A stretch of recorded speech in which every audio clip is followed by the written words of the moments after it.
We're live. Hi, everybody. My name is Wade Acuff. I am not Ryan Selvey, but this is File New. If there's any intros or anything that's really loud, let me know. We're kind of handling all of that as we go.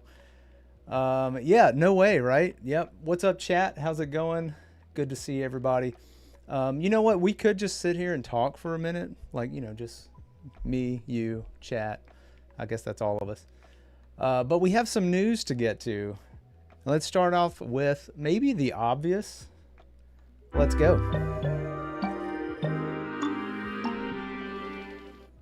Oh, look at this. Well, that didn't activate. Camera.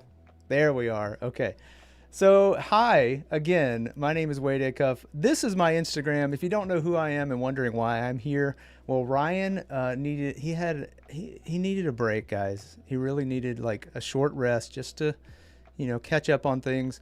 And he said, why not give it a shot? Let me do the hosting. Let him take a break for a minute. But if you don't know who I am, I'm an artist, illustrator, art director, production design. It just depends on what the job is at the time. But that is the big news for who's hosting. I think I'm only the third host. Correct me if I'm wrong out there, if anybody knows. Yeah, fireside chat, Marcia says. Absolutely. We're just going to chill out today.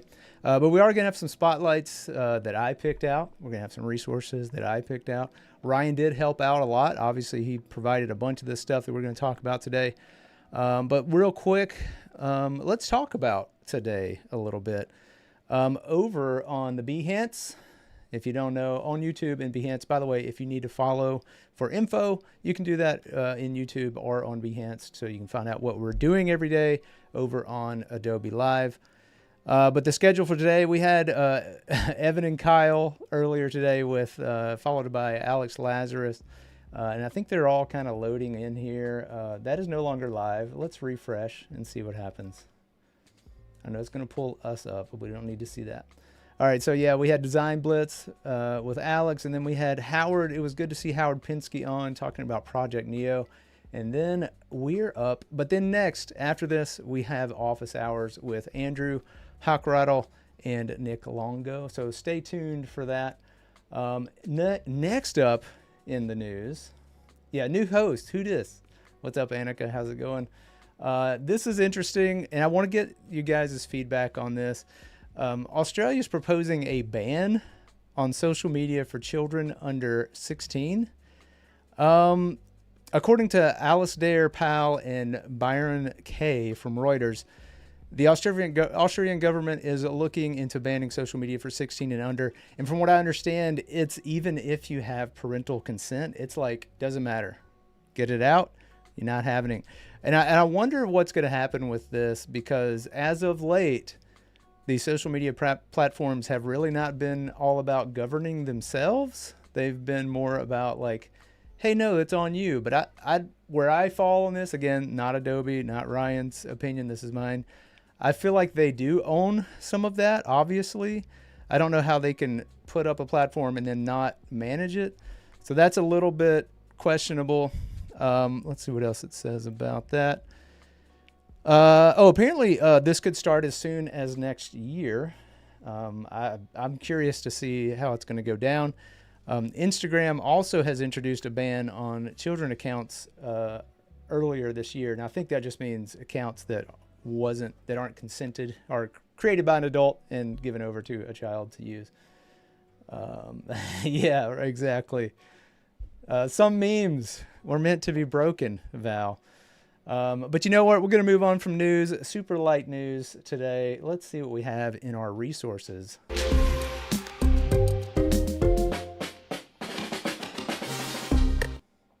Resources. Oh, wait, I should have changed. There we go.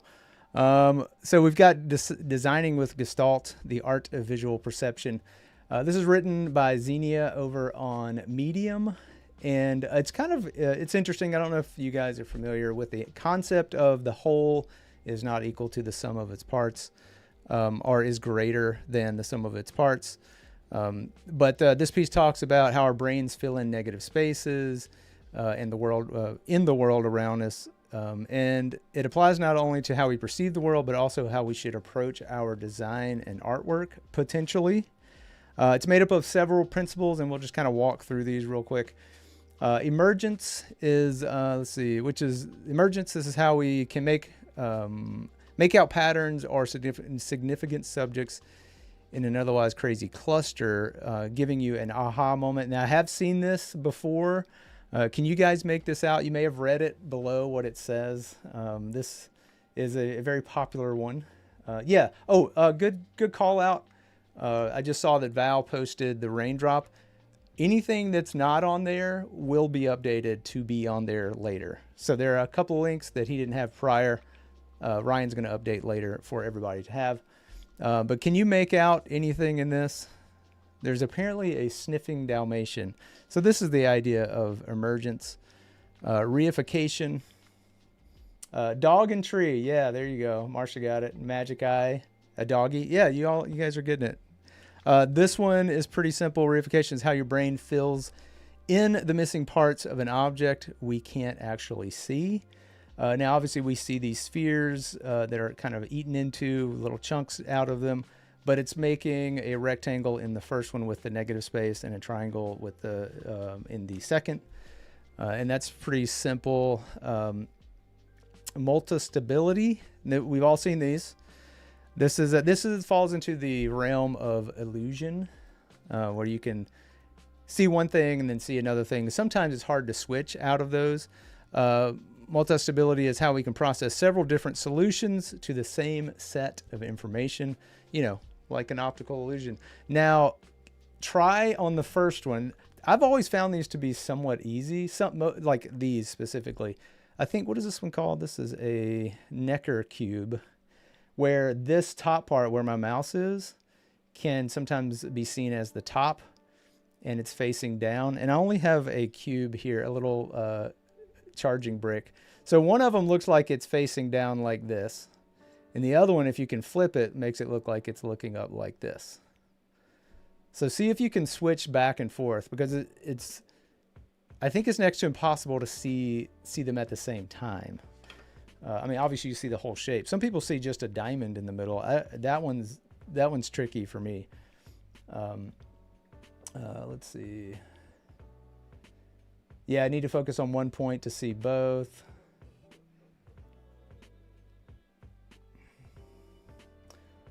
Oh, the spinning ballerina. Yes, that one is wild. Oh, obviously the other one is the two faces and a vase in the middle. And then we have simplicity. Simplicity. This is how our brain can simplify complex shapes into recognizable patterns. This one's funny to me because they'd use the Necker cube as the negative space for their complex shapes. I just find that to be kind of amusing. I don't know why. But that is just the idea of, like, it's using all these multiple shapes, these little pie slices, little spheres to make, to simplify that you're looking at that Necker cube. And then there's figure/ground, which is this. They use the same example here with the two faces, but that just means you're flipping from the positive space to the negative space. That is when you can focus only on the important parts and phase out the rest. There's another example of that too. This same writer Zinnia wrote another article talking about Let's Play Perception Gestalt Principles. And you've probably seen this, and I may have seen this on File New a while back. I'm not sure if that's where I saw this, but I definitely saw this before. You have the Wolverine, one Wolverine or two Batman who are getting kind of close, as they do. This one is, I believe it's a Snow White, but also, if you can see it, there's like Sherlock Holmes, potentially. There's a couple more on here. This one's like a wine label, but there's also a bear, I believe. But pretty fun stuff to look at. Moving down into resources. Oh, this one's pretty interesting. So there's a user on Threads that goes by WTFUDAD,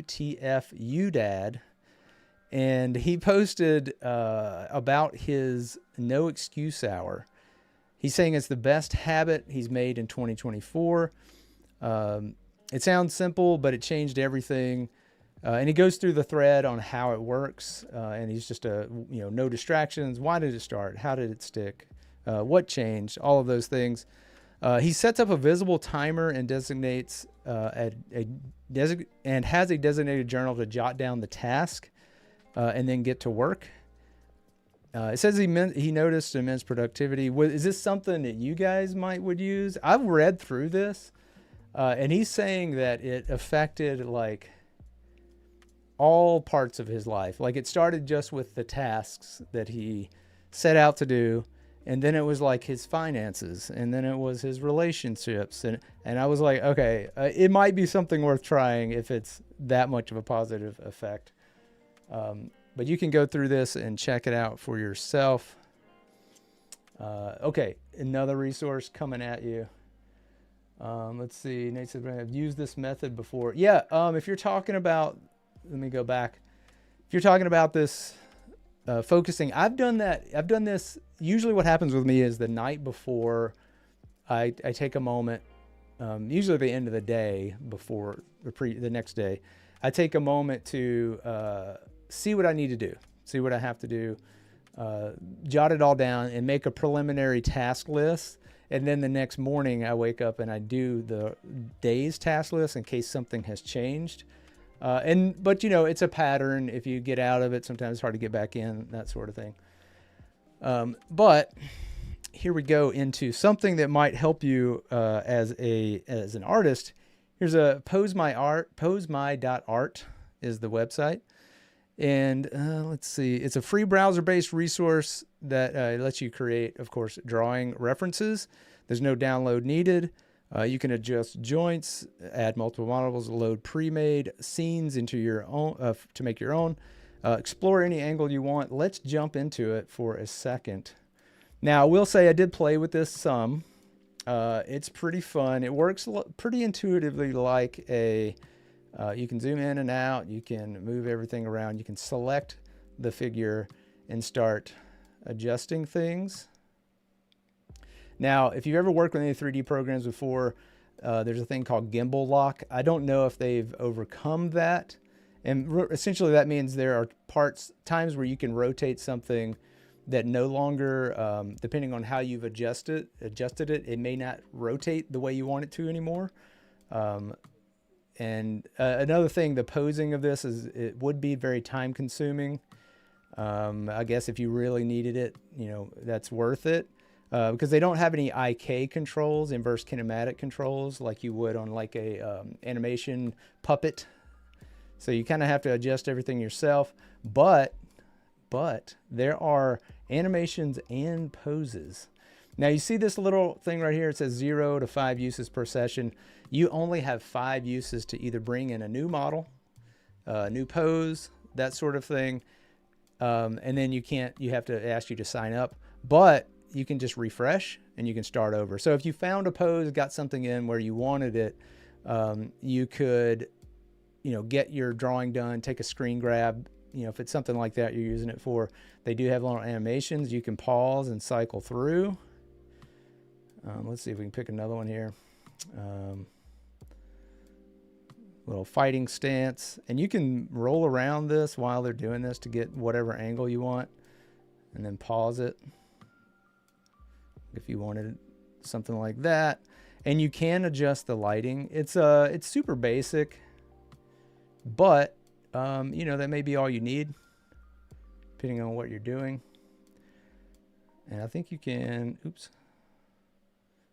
you can adjust the light intensity so you can get some shadows you want, that sort of thing. So pretty cool little free browser resource for you there.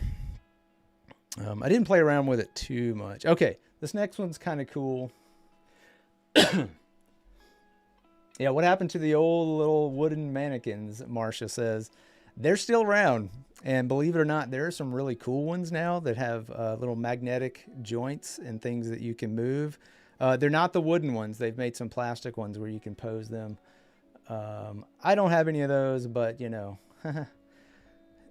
would be cool to own. Let's see. All the AI machines set the wooden mannequins on fire. quite possible. Keep your eyes out, everyone. Okay, so we're on to a perspective tool. This is, again, a browser-based tool, perspectivetools.com, and it has 1, 3, and 6 point.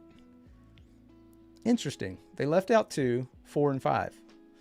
That's fine. That's fine. I don't think you really need to have those, but I just want to show you what this is. It gives you a little description on how to use the grid. I'm not going to go through all of that. You guys can play around with it. You can grab, and the first one, I find this one to be useful. I can grab the actual object that essentially would be the drawing. I don't know why that's in quotes. Don't ask me. And you can, I think in this one, you can't really move anything around because it is 1 point, which makes sense. Moving on to 3 point, it loads up here. This one, you can rotate around. And I jumped in here and I was like, wait a minute, is this, it looks like you're just moving around 1 point perspective. But that's only because the field of view needs to be set way up to exaggerate. If you want to see that taper, now you can definitely see that it's 1, 2, and 3 point perspective. I think I said 2 point perspective, but 3 point, there you go. And then it gets wild. It immediately gets wild when you jump over to 6, which is fine. 6, this is a little deceptive too, because 6 is generally trying to draw everything in your field of view plus some, because you can also draw what's behind you if you flip the camera, which is the idea here. But let's back things up a bit and say, wait a minute, you guys, we have Photoshop here. Let me get rid of this stuff. We'll use some of that later. You guys, we can do this ourselves if we want to. I'm going to try this for us now that we're over in Photoshop. Let's see, zoom out a little bit. And I'm going to make a real quick grid. I'm just going to use our vertical. That's fine. Let's see. I'm going to make a grid real quick. Grid up, a little north and south, east and west, or left, right, up, down. And I'm going to turn that off. Actually, no, I'm not. I'm going to make our, let's see, we'll make our, we're going to do 4 point first. So we've got 1, 2, and let's go 3, 4. And then we just make a grid. It's super simple. I'm going to turn, let's see, which one do I need? Yeah, I'm going to leave this on. I'm going to turn my smoothing all the one. This grid is going to be super rough. I apologize, but if you want to take the time to make it a little better, you could. But I'm going to make this, and it's this is curvilinear. This is 4 point. So what you want to kind of do is start with the rounding of, again, this is not perfectly round. We're gonna work on it. I'm not gonna redo this a whole lot. You'll get the idea.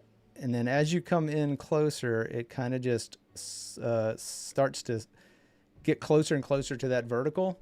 And then it's the same thing. If I turn this horizontal, hit enter, it's the same thing this way, where you're trying to just grab the corners of this. And this is our wonky grid. It's gonna work. Just trust it's gonna work. It's very rough. It'll be fine. I'm gonna bring this down a little bit. Actually, let me turn off symmetry. I'm gonna add a new layer. Now we're gonna work on 4 point. Super easy when you start to think about it. So if we want to do a vertical line, we follow the north and south. Whoop. I'm gonna do this above. I'm gonna do this a little bit up. All right, up above the east-west, left-right line. And then I'm going to draw, because basically we're making this vertical go to these 2 poles. The same thing with the next one. And we're following that grid as best we can. And then we're going to make the top and the bottom so it follows this curve, which is kind of what you want there. Same thing. This one's going to fall off to this curve. This one's going to go this way. This follows along here. This is going to fall this direction. And you can kind of see where we are. And this is how you make a little curvilinear 4 point perspective. Now, if I draw the box in the middle, We're going to have let's do it up a little bit. Whoop. And again, I'm just going the east to west, left to right. And then I'm following this fake believe curve that goes to the north here. Bring this down again, following this. And then follow this down slightly. Because this goes down to this pole, this goes down to this pole, and then so on and so forth this way. So then you've got a little box that looks like that. Get rid of these lines. It's hard to do when smoothing is on so much. Let's get rid of that. And I just want to show you one more example. If you cross the lines, the same thing. You're following the vanishing points this direction as best you can. Then you're going north and south. Same thing. Same thing this way. And you can just keep going forever. And again, 4-point perspective. That's not on that little the website that we were just on, but we can also quickly make this 5-point perspective by adding a 5th point right in the middle. This one is super simple as well. Once you get the hang of it, it takes a minute, but you're going to start off the exact same way. Let's put a little box here. That's going north and south. This is going east and west. Same thing. If the grid were perfect, it would be even easier. Again with this, but now when you get to the middle part of this, all of your points are going to be going towards the middle like that, and then you just follow the same curves that you established earlier, and that's how you make 5-point perspective. You know, perspective is not necessarily just for boxes, obviously. Let's do one that overlaps. That way it'll maybe give us a little bit more depth, a little bit more understanding. And then let's see, curve, curve, curve. These go like this. These go towards the center, and then you get a little curve going here. So this one would overlap. We'll erase out the middle of this guy. Very rough, like I was saying. I wish those hadn't ended right at the same tangent, but I hope that gives you the idea of what we're talking about. But that's 5 points. I don't know why they left those out, and I guess that's maybe what's coming up. Who knows? Let's turn this off because we're going to jump into this in a moment. And for now, what do we have up next? Let's see, graphic design. Oh yeah, okay. So this one, if this one's for you graphic designers that are trying to choose fonts, choosing the right typeface for a project can be daunting and overwhelming for sure. Let's see, this is from Katie Cohen from creativeboom.com, and they asked graphic designers to share their top tips for choosing the right fonts.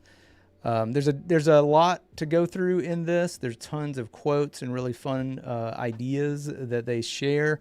Here are a few of the call outs, a few of the highlights for that. Creative director Darren Richardson said, talking about fonts, think of it as the brand's handwriting. It's a pretty cool way to think about it.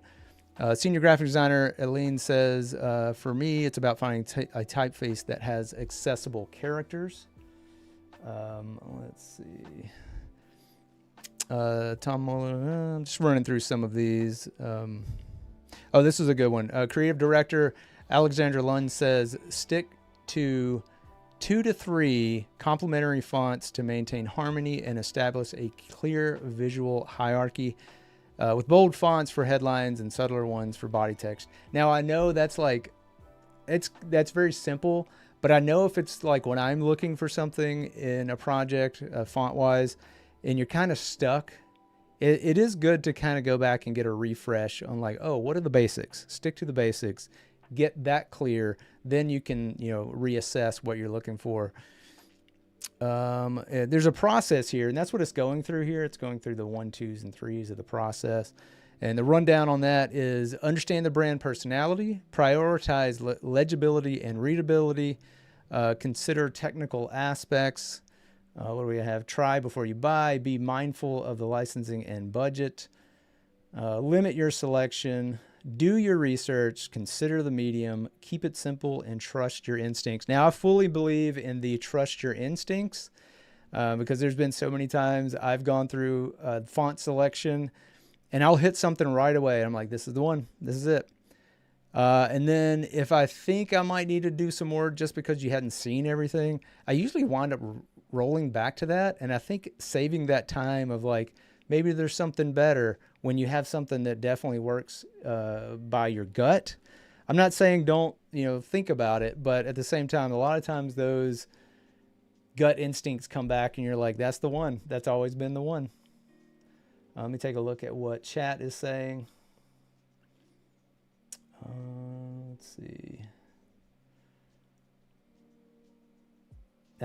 Nobody tell how to choose a font from the thousands that Adobe provides. Yeah. And that's where maybe this can come in helpful.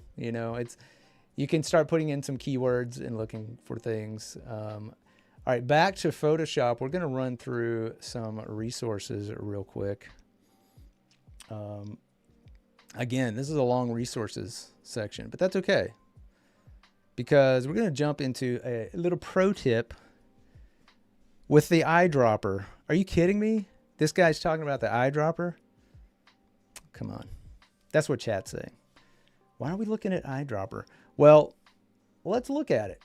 So on the default settings, your eyedropper is set to 3x3 and sample all layers. Those are great. Did you know, and you might have, I think most of you know this, but I'm going to go ahead and pick a couple of colors. Let's go. I don't like that blue. Let's go. You know what? In honor of Val, let's get purple in here. We got some purple going. Let's do a little bit of red.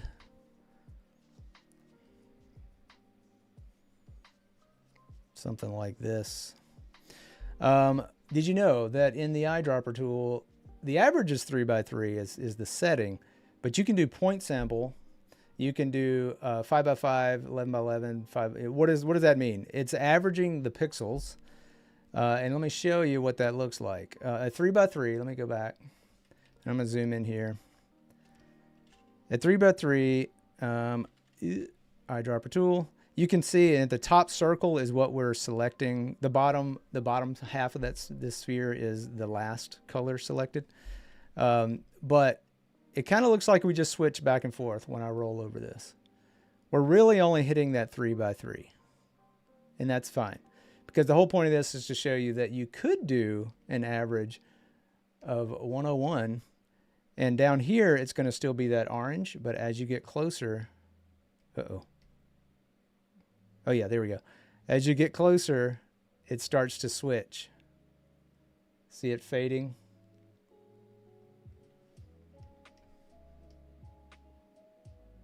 So just so you know, if you do that selection, you're going to get more of a blend between both of the colors you're selecting. But if you wanted to work on, let's say you're doing pixel art, I would definitely go point sample. And let's zoom it in here real quick. Whoop. Yes, that is absolutely. Penny's sharing another pro tip with the eyedropper tool. You can use it outside of Photoshop. If you drag and click outside of the area that you're working in. Let me see if I can get my brush down small enough here. Here we go. Okay. All right. Whoop. We are on the pixel level now. And I did set to point sample. Now it is just going to sample as I switch, which is what you want if you're working, and you're going to be able to control your pixel art a lot better. But just as another example, if we go to 101, you can see that's not switching. It kind of looks like it's staying until I get way down here or way up here. Even then, we're not 100 pixels apart, far enough to make that difference noticeable. Okay, so that's the first part of the eyedropper tool. And I'll try to make this part a little bit quicker. Let's zoom out here. This one I find to be handy in an entirely different way. It's set to all layers. You could, I'm going to make another layer here with another swatch. So right now it's set to all layers, and like you would expect, I'm going to be able to select blue, I can select purple, I can select the little orange, and I can select my gray, my background. If I set this to current layer and I try to select my purple, nothing's happening. I can select the blue. It's the only thing on the layer. Super easy, right? Makes a lot of sense. Current layer and below should be able to select everything. If I move my selection, my layer selection, I shouldn't be able to. I can select my purple, red, and background, but I cannot select. It's only letting me select what's behind that shape. I cannot select my blue.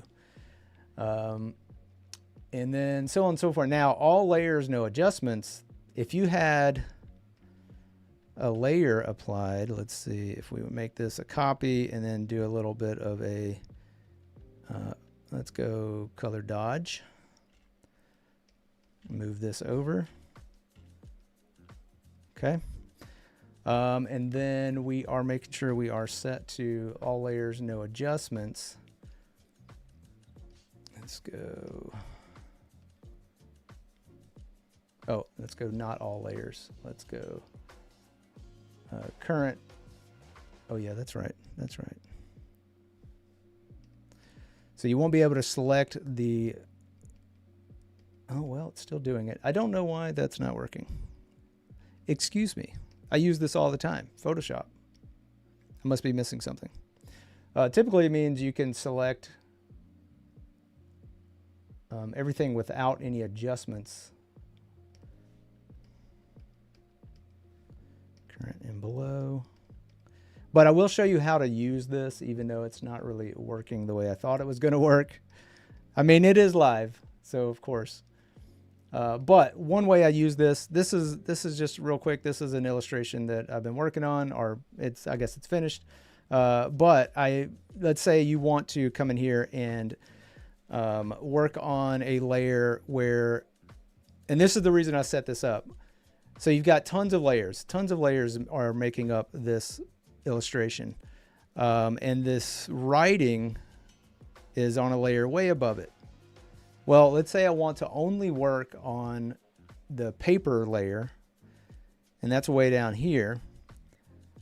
Instead of going and finding that layer, all I have to do is press I to get to that, and then current layer, or all layers, no adjustments if I wanted that, or current and below. So now I can't select that blue, even though that's what it looks like it is. I promise you it's not.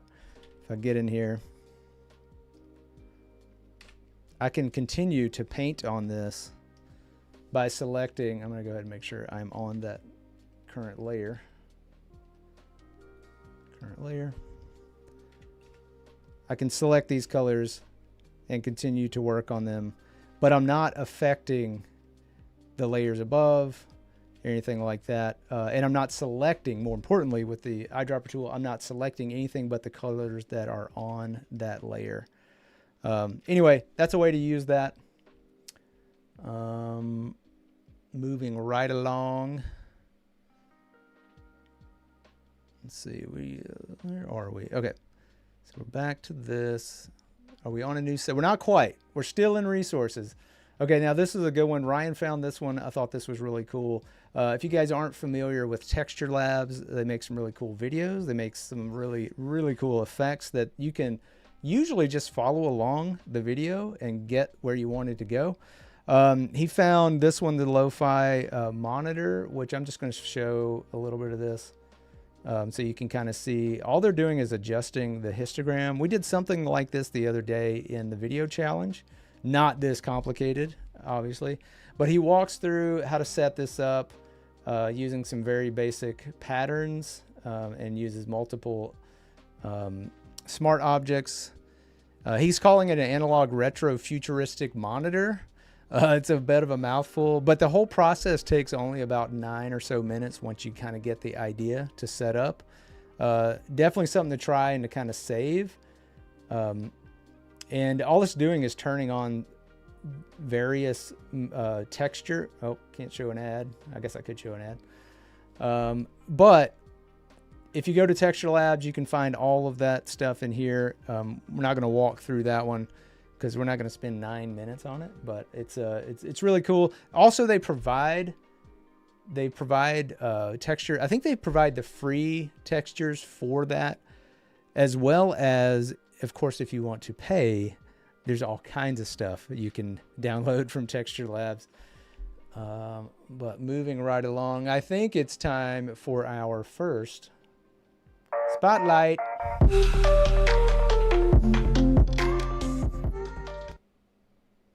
Okay, all right. And what's our first spotlight? Okay, Max, and I'm going to get these names wrong. Max Seidentoff is a photographer. Let's see what we have here. He's a lot of things, actually. He's a multidisciplinary conceptual artist, Emmy Award-winning director working across video, photography, sculpture, creative direction, and everything in between. And he is the founder of the art publication Ordinary. This series of photos, I find this to be pretty funny. This is passports. I think it's called, yeah, passport photos. And the whole idea is these are heavily restricted. There's all kinds of regulation. You're supposed to put, no smiling. Let's see what it says. Subject's face camera straight on, needs a clear background without shadow, no glare on the glasses, and most importantly, no smile. But this series explores all the absurd and silly things you could be doing outside of the confines of the mandated area. 42 headshots and their silliness that goes on outside of those bounds. But I'm not going to go through all these because it's fun to kind of travel through it yourself. But you get the idea. These, I mean, some of them are kind of funny. Some of them are kind of gross. There's a lot here. I don't know. I'm assuming he's coming. I wonder if he's working in collaboration with these people. I'm not sure. But I do love the concept. There's one with his toilet papers and gets me. The 6-pack abs, hilarious. I find that to be pretty funny. Moving right along, we have, this is a fun little article from Screen Rant. Even though sometimes the clickbaity Charlie Brown's design stops him being able to perform one simple gesture, it's not really clickbait, but at the same time, it's like, what are they talking about? Well, they're talking about something that happens to a lot of anything that goes from comic strip form to an animated form. There's bound to be problems. In fact, I'll say problems. There's things you have to do to solve issues for the animation. But this is all about character design. That's what this piece is. It's both he and Charles Schultz, the creator of Peanuts, struggle with the transition from the page to the screen. Charlie Brown's anatomy regularly contradicted itself during the animation process. Notably, his arms are too short, and I think the one they point out the most. There is a video here to watch that has Jim Davis going through a bunch of things. But this is the one they reference the most, where you can notably see that his left arm is shorter than his right, but they wanted him scratching his head, doing something like that. So they had to just figure out the solutions. Let's see. The squiggle on the hair. This was an interesting. So do you interpret the Charlie Brown hair squiggle as one strand of hair or a light dusting of hair? It just depends. I haven't really given it a whole lot of thought, to be honest. But in a recent adaptation, they determined it was a strand. I'm not sure how I feel about that. But this says even with a new 3D version, artists had to create different models for Charlie Brown, depending on if he was looking at the camera or not. Now, that is nothing new. In fact, I just saw a thread the other day that is a whole collection of movies like Inside Out and The Incredibles and all sorts of things where they just have to get the shot they're looking for, they have to break the model to make it look right in camera. Happens all the time. Yeah, but there's a little more, some anecdotes in here that are pretty fun about how they drew the feet to add balance. And in fact, Jim Davis got some help from Charles Schultz to try and figure out how to make Garfield look like he could stand pretty cool to find out people helping each other out. So this next one, this next spotlight, sometimes we need a little break, a little bitty break from the creative stuff. That's how you saw it? Yeah. I'm just looking at, we got a little tuft of baby soft hair. That's what I kind of thought. But we're going to get into some astrophysics for a second. I'm going to talk about this just for a second before we roll into it. Why is this in our spotlight? Well, first off, Star Talk's pretty fun, and I do find this interesting because it's talking about computing and how computers count, essentially, and how we humans are potentially biased in our counting system because we have 10 fingers, and a lot of what we do is base 10. Now, I think clocks are like base, well, not 60, but there's a different counting system. In fact, I'm going to play this. I don't know if we can hear it, but we'll see. He talks about base 4, base 16. Let's see if we get some audio. Okay. Yeah. So we go 0, 1, 2, 3, 4, 5, 6, 7, 8, 9. Now you start doubling up on the numerals that you've already uttered. You have a 1 and a 0, a 1 and a 1, a 1 and a 2. Oh, and the other gentleman is a comedian. His name is what is it?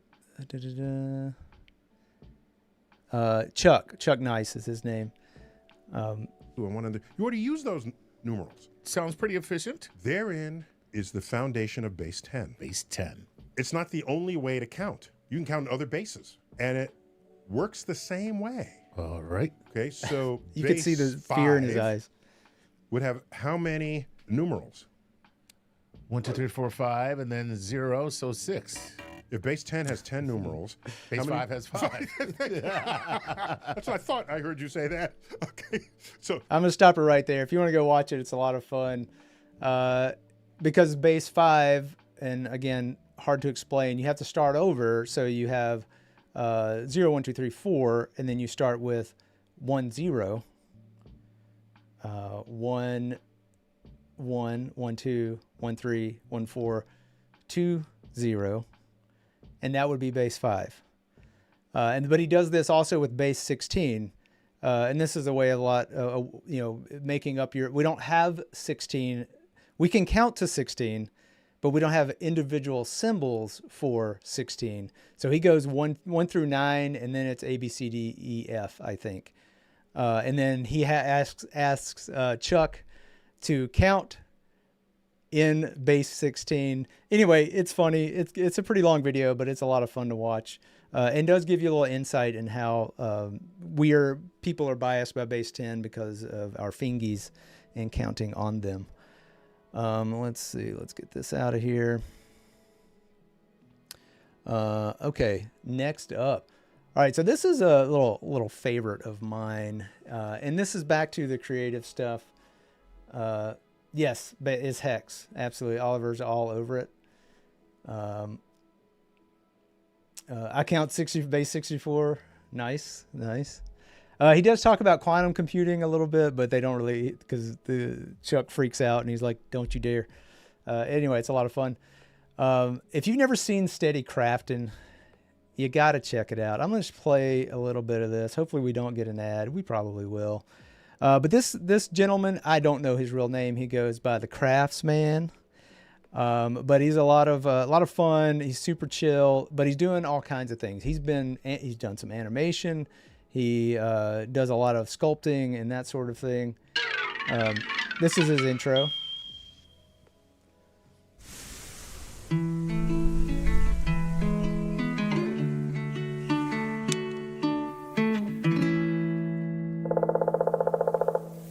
Very Bob Rossi-like. My family and I recently rewatched a cartoon series that, when we first saw it 10 years ago, were totally caught off guard by how refreshingly fun and entertaining it was.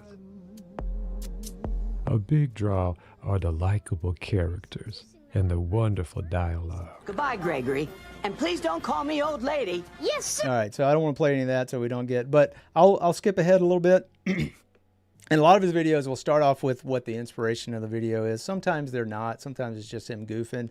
But he talks about... we're going to get an ad. Sorry about that. But if we look at one of his shorts, This is Billy with one L, Billy. Anyway, Tons of Billy is personality, a pilot lots of fun to watch. play test subject because Craftsman is trying to make some little fleshy looking, little cute, little maybe potentially gross creatures out here. And I may have gone too far with this one. Be honest with me. Tell me the truth. Is this too texturous right here?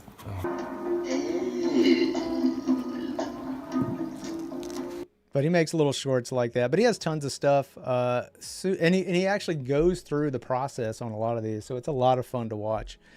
I mean, you could use them as a tutorial. Let me take a look at chat. Yeah, his voice, right? Yeah. Yeah, his voice is something. You could just turn him on and, you know, chill out in the background. All right, moving on, spotlight style. Let me introduce you guys. If you don't know Alex Konstat, you should. You may know his work. He is a art, I guess technically production design, but I think of him as concept art, illustration, which he does say that he is as well. But you might know him from Mitchell's versus the Machines. He did a lot of that production design, as well as My Dad, the Bounty Hunter. These are both Netflix shows. He also did some illustration for Magic the Gathering. He definitely has a good range of work. Like he'll go from something semi-realistic like this, very illustrative though. And then he has his own, I think this is his own property. I could be wrong about that. Genesis Wars. I don't know. If anybody knows in chat, let me know if that's something that's outside, you know, some other property. I know this is his. This is a hell of a story as a book he made, and it's got a bunch of these creatures and creepy things going on. Really amazing art. You know, a lot of fun to watch. I know that he's done a couple of live streams way back, but I'm not sure. I think they were all on YouTube. I haven't looked them up in a while. Oh, here's some of the stuff from the Bounty Hunter. I thought, oh no, that's just the one. Thought it was a carousel. I think he worked on Scooby-Doo as well. But yeah, he also has a website where you can go check out his work. Yeah, here we go. Scooby-Doo. This is Mitchell's versus the Machines. And this is all production design stuff. Really cool. Definitely give them a look. You may be already familiar with this person as well. Do you know Ian McHugh? That Wizard Tank has my heart. Yeah, there's some really good character in his work. They don't take jokes easily. I think, oh, that's the other thing. Yeah, I will say this about Alex. If you follow him and you look at stories, you might get a laugh or two. So he makes some jokes in his stories. So that just reminded me, PR was talking about sense of humor. Definitely has one. Okay, we're back on to Ian McHugh. So you guys may be familiar with him as well. Another concept artist, illustrator. I actually like the pen work. There's tons of this, and it just blows my mind. It's a lot of fun, super intricate in some cases. You know, but then he does characters, does some, you know, fun sketches, lots of tree things with these little characters in here. Tons of stuff that's just, I don't know, visually appealing to me. I think you guys might like it as well. I think he also did some concept work for the Han Solo movie, which I don't care what you guys say, is a good movie. If you didn't give it a chance, go check it out. What else do we have here? Oh, and then we've got a Doug Chang, which you guys may be familiar. You may have seen this on my Instagram. Here, let me see if I can find one. Okay, so you might be able to say this is some of Doug's work. Amazing. A little bit of a, I don't know how to explain it. Inspiration might be the word. This guy went from being a concept artist to Lucasfilm Senior Vice President and Executive Design Director from concept artwork to, you know, a VP. What are you talking about? Anyway, let's go back. This might be some inspo. I mean, look at these guys, right? I'm not saying, hey, This is a knockoff version of Doug Chang, but I might be showing you that it is. Uh-oh, we got on the wrong. We're off the map. Where'd we go? Okay, there we go. So anyway, go check them out if you don't already know them. Wade, no. Let's see. All right. Let's move on. Let's do some real quick font of the weeks. How about it? Whoa, no segues. Let's go. All right, font of the week. What am I doing here? Okay, Cubano. Now, I'm not going to go through a whole lot of that. I really like this font. I think it's really fun as a title font. But I've also maybe a little biased because you can't see it on here because, of course, I grabbed. But I do use this on my own personal cards. Some of my branding in the past. I need to revamp if anybody wants to help. But I do like this font. It's super clean. I don't know that here I can just bring it up a little bit. There is a Cubano rounded version. It's the regular, and then a sharp version. And they both have italics. Pretty fun. Like I said, quick ones here. Now this one, this man, this monster, really cool. I like, it's a variable font, and the reason I really dig it is because the axes are described as bite, wonk, and chew. And if you look at wonk, it looks like this. As I expand this, it gets wonky back and forth. And then we've got bite, takes a little bite out. And then we've got chew. I'll reset this one. And then we have chew. Choose off the edges. A lot of fun. Check it out. Now, if you don't think that's fun, go to Comic Craft, which is I think the foundry for this. They have a ton of other awesome horror comic based fonts. Go check those out. Moving right along. We only have a few minutes here, but I want to make sure we get to here we go. Oh, wait. All right, we're doing it. We're jumping in. Hyperlinks. We're in rapid fire mode. Okay, guys, here's a pretty cool little thing here. This is the font game, and you may have seen something like this before. You essentially go and identify the fonts. What they've done is they've given you a 30 multiple choice questions where you identify which option is the typeface specified. You probably have seen a lot of these in the past. Even if you haven't, sometimes the name will give it away. I did this blind, like as soon as I got the link, I went and looked. I think I got like 17 out of 30. I didn't do it again. But some of them were like, oh, this looks like, you know, some kind of Gothic. I'll click it. And some of them were right, some of them were wrong. It's pretty fun to go and just check this out. This next one is really cool too. I thought, let me go back to, let me see if I can just get back to the home page here. Yeah, okay, this one, oh, this is not it. All right, hold on. I'll pull this over and then okay, here we go. So this is based off of a equilateral triangle theory. Developed by Matej Latin in Better Web Type. It's in the Better Web Type course about typography for web designers.